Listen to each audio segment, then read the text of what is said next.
Hello.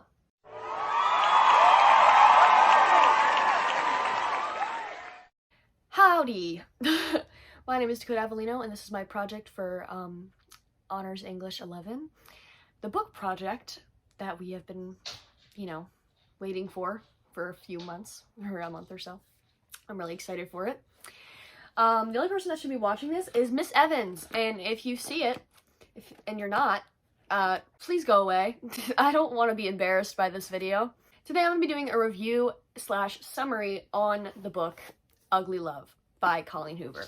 I read a lot of books this past month, and they were all potential candidates for this book project, but none of them were as good as this book in my opinion. I read Pump 57 by Penelope Douglas. I read this book, Ugly Love by Colleen Hoover. I read It Ends With Us by Colleen Hoover, and I read The Hating Game by Sally Thorne. I believe that's her name. If it's not, I'll type it here. Anyways, so the main characters in this book, some of them stop being main characters, but the characters in this book I will introduce so that you have so I can tell a story without having to be like, oh, and by the way, that's so-and-so. So, ignore my singular nail. It is yet to fall off. I also got a haircut. Anyways, I'm gonna keep getting distracted throughout this.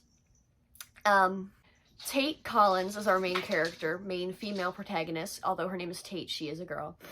I've only ever heard Tate as a male name. That's why I wanted to preference.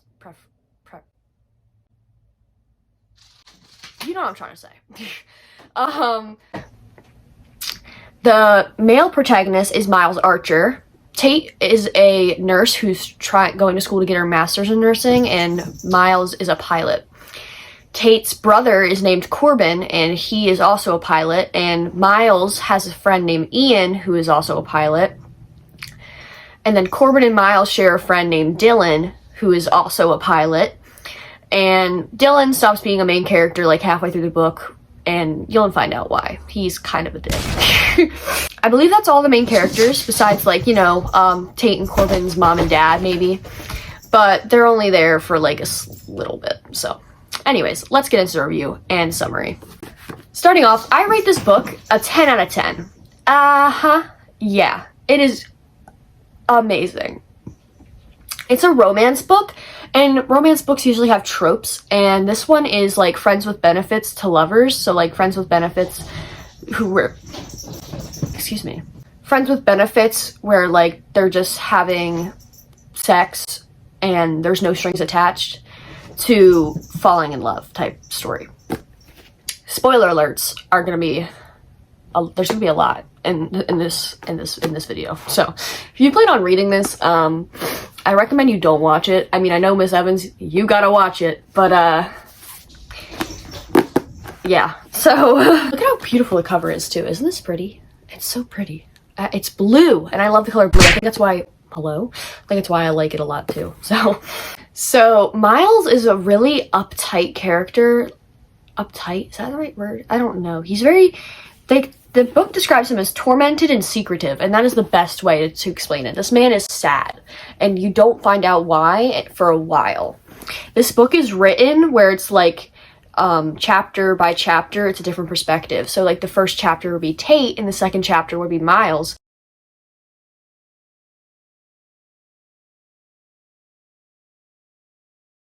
But it's usually Miles' perspective 6 years ago. Because it's telling a separate story at the same exact time. Eventually, we get a different perspective from a girl named Rachel. Rachel is also an important character, so remember Rachel. She is super important to the story. So, I'll tell you who Rachel is, but I don't want to spoil it yet. So, Miles and Tate meet, and it's not exactly love at first sight, because Miles is asleep against her apartment door, drunk. So Tate is going to move in with Corbin. So it's Corbin's apartment technically. So Tate goes to his apartment, and she meets Cap. That's his nickname. And he's an old man who presses the elevator buttons, but he's been a maintenance person at the building for like years, like decades. And Now he presses the elevator buttons because he's too old to do anything else, and they don't want to fire him. So, she meets him, and they have this little conversation, but eventually she gets to her floor, and she sees Miles, who she doesn't know is Miles yet, leaning against the door, drunk and asleep. And she's like, crap, like, I really hope this isn't my apartment because I don't want to have to deal with this. She finds out it's her apartment. She calls her brother Corbin, and she's like, hey, there's a guy drunkenly asleep leaning against your door. And he's like, oh, I have no idea who that is. Try to push past him and then call me when you get inside so I know you're safe. So she does so. She pushes past him. He falls into the room, into the apartment, but she pushes him back out. And then she calls Corbin when she gets inside. He's like, okay, I'm going to call my friend Miles to come and help you out with the drunken man. All right. So she hears a phone ringing from outside the door. And turns out Miles is the drunken man. So Corbin calls her back and is like, hey, can you help me out? Get Miles inside, put him on the couch. Thanks. So she puts Miles on the couch, and he starts crying. And he's crying to her, saying, I'm so sorry, Rachel. I'm very sorry, Rachel. Like, I'm sorry. Like, apologizing to Rachel, even though Rachel is not Tate. Tate is not Rachel's. So the next morning, she wakes up after going to bed, obviously, that night. And Miles is like, are you mad at me because we hooked up or something? Because she's being really, like, standoffish from him because of him calling her Rachel. And she's like, no, but we did do something. And he's obviously has no idea what's going on because he was blackout drunk and he has no idea what he did. So, moving on, I'm gonna skip ahead a far point because a lot of nothing happens, but they have a lot of sexual tension for a while, and then Corbin invites Miles to their family Thanksgiving. While decorating for Christmas, I believe, at their parents' house, Corbin and Tate's parents' house, Miles cuts his hand. And since Tate is a nurse, she says she'll help him out and sew up his hand, which she really did not want to do because she doesn't have the proper tools, but she sewed up his hand anyway with whatever they had in their first aid kit.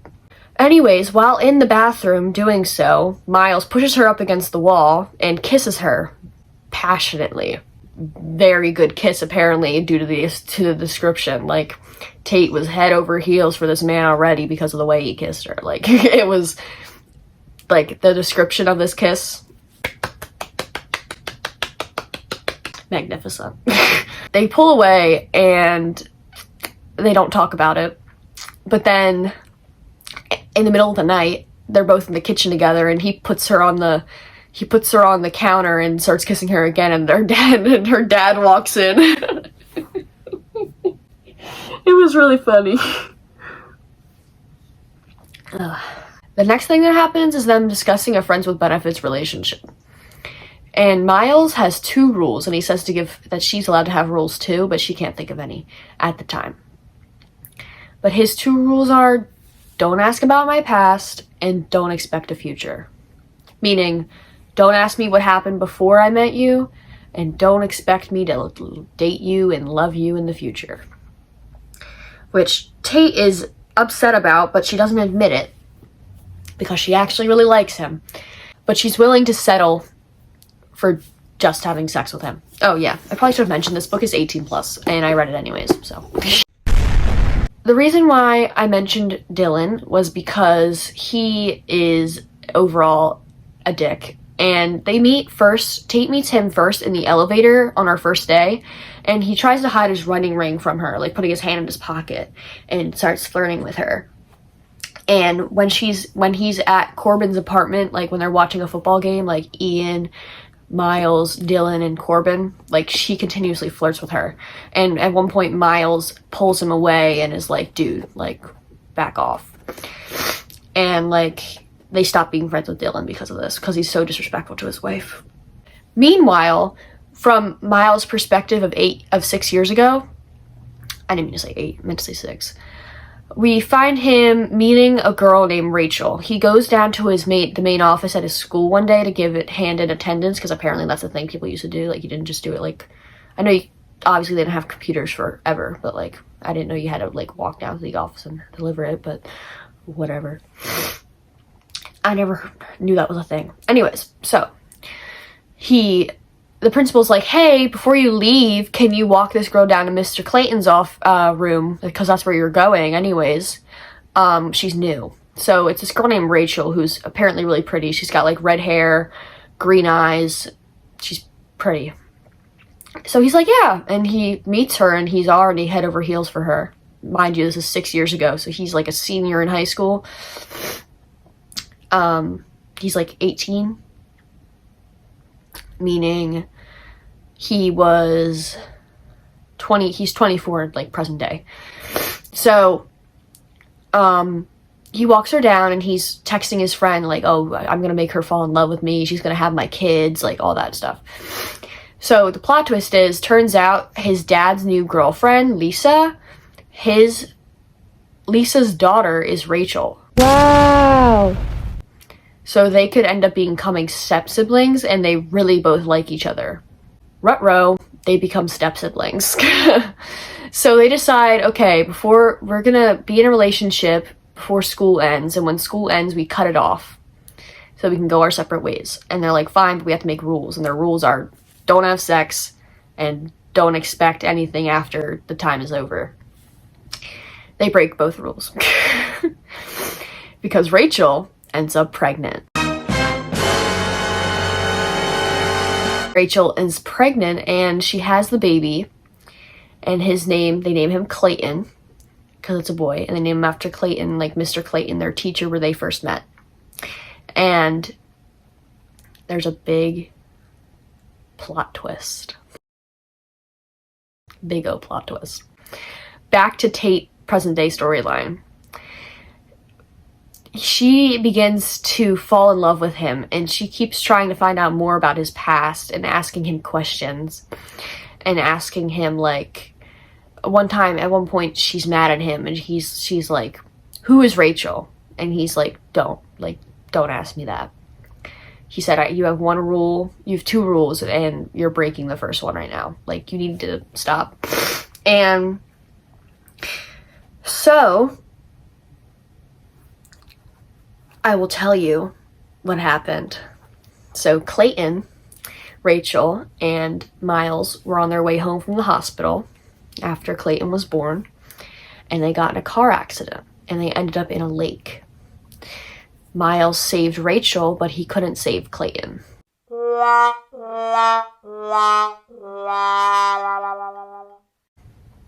So Clayton died. It was really sad. I'm not gonna cry again. So Rachel's pissed. Like, she's really mad at Miles because, like, she blames him, kind of. Like, this is all your fault. Like, why'd you save me? Like, you could have saved him. And, like, now she's like, my life is ruined and whatever. So Miles starts to find himself falling in love with like, Tate, but he won't let himself because he promised Rachel that he would never love anybody else again. He didn't say it directly to her, but he said it to himself, like, Rachel, I'm never gonna love anybody else again. It's really sad. It's really sad. So, like, at one point, there's, like, a really sad storyline where Tate and Miles are, like, crying to each other because they're both, like, upset because she asked him about Rachel, and she's upset because he won't tell her, and she loves him, but he won't love her back. And they end up having sex while they're both crying, and it's very weird. And he calls her Rachel mid-sex.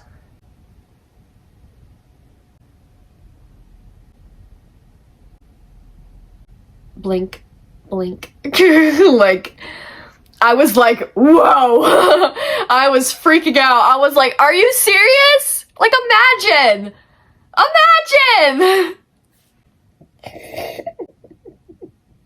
It was so bad. And she was like, just finish. Like, just get it over with. So funny. I think it's funny like now, but like at the time I was like, whoa, whoa, whoa, whoa, whoa, whoa, whoa. Let's not do that. Let's not do that. Tate goes to move out of the apartment that she lives in with Corbin because she wasn't going to stay there forever, and it's been a few months anyways.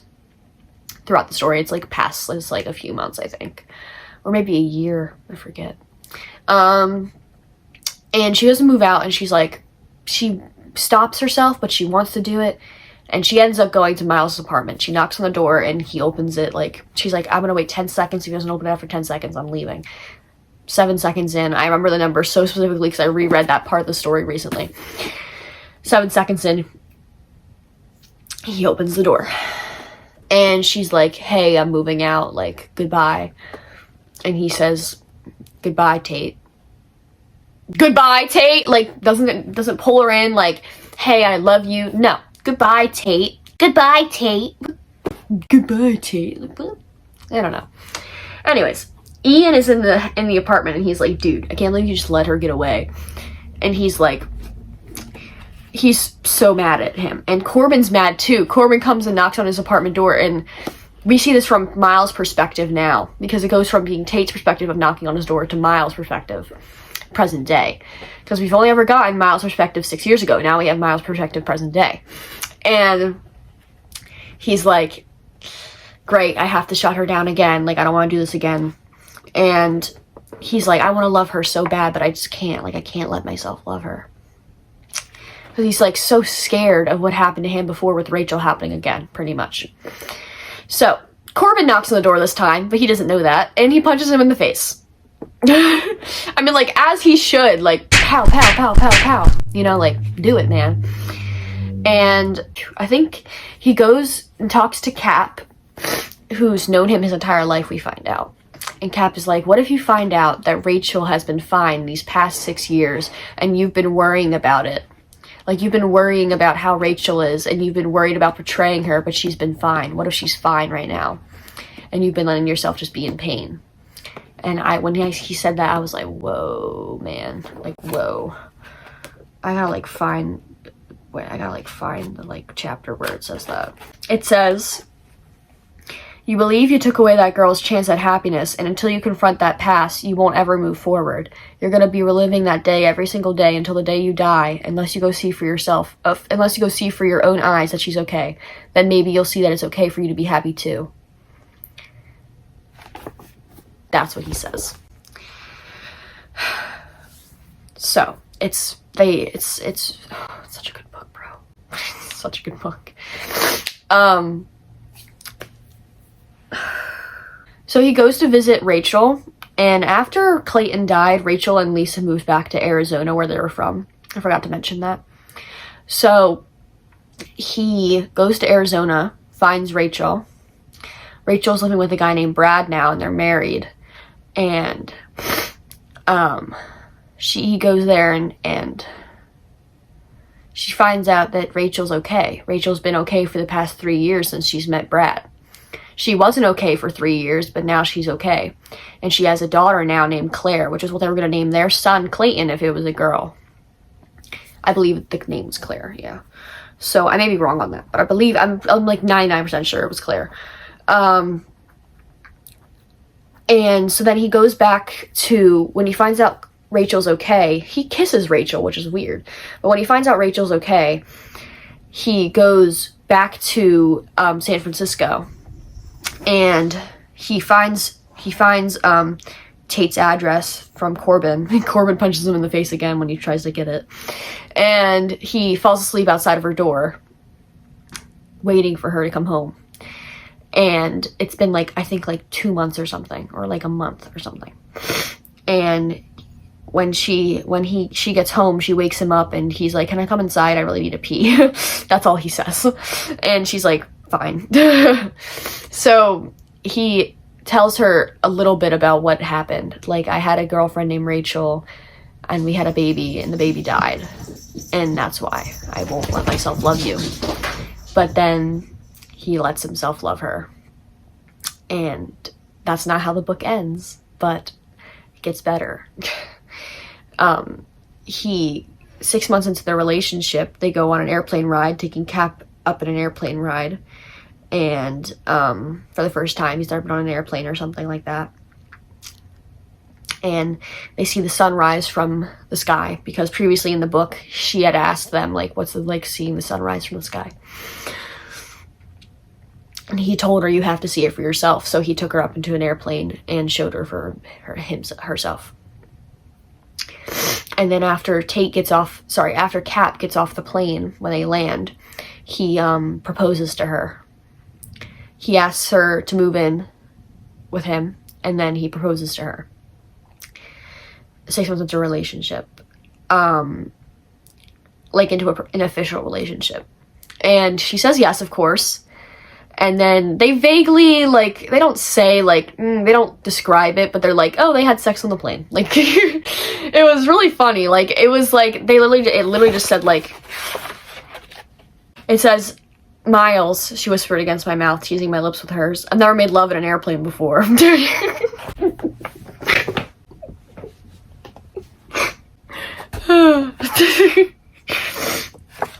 Anyways. And then they get married. There's like not like the actual story. I think it's like the, like, what do you call it? This word. Epilogue? Epilogue? Epilogue? I don't know. They get married. He said, like, he didn't cry, like, he held it back. And then they got pregnant and they had a baby. And he didn't cry, he held it back, but then he held her, and then he broke down in tears. Because he looked just like Clayton. It says, for the first time since the moment I held Clayton in my arms, I'm crying tears of joy. Rachel was right. The pain will always be there, so will the fear. But the pain and fear are no longer my life. They're only moments. Moments that are constantly overshadowed with every minute I spend with Tate. And now with every minute I spend with Sam. Sam is their baby's name. They named him after Cap, because Cap's real name is Samuel. Me and Tate and Sam. My family. And then the story ends. The last line is, it's the beautiful moments like these that make up for the ugly love. I love it when books say their title. Amazing. And although I missed a bunch of parts, this book is so good, and you have to read it for yourself to, like, see all the like weird minuscule parts in between. But I told you the basic idea, and I summarized it basically what happens. I told you the entire story, literally. Like, anyways, that's Ugly Love, and thank you for watching.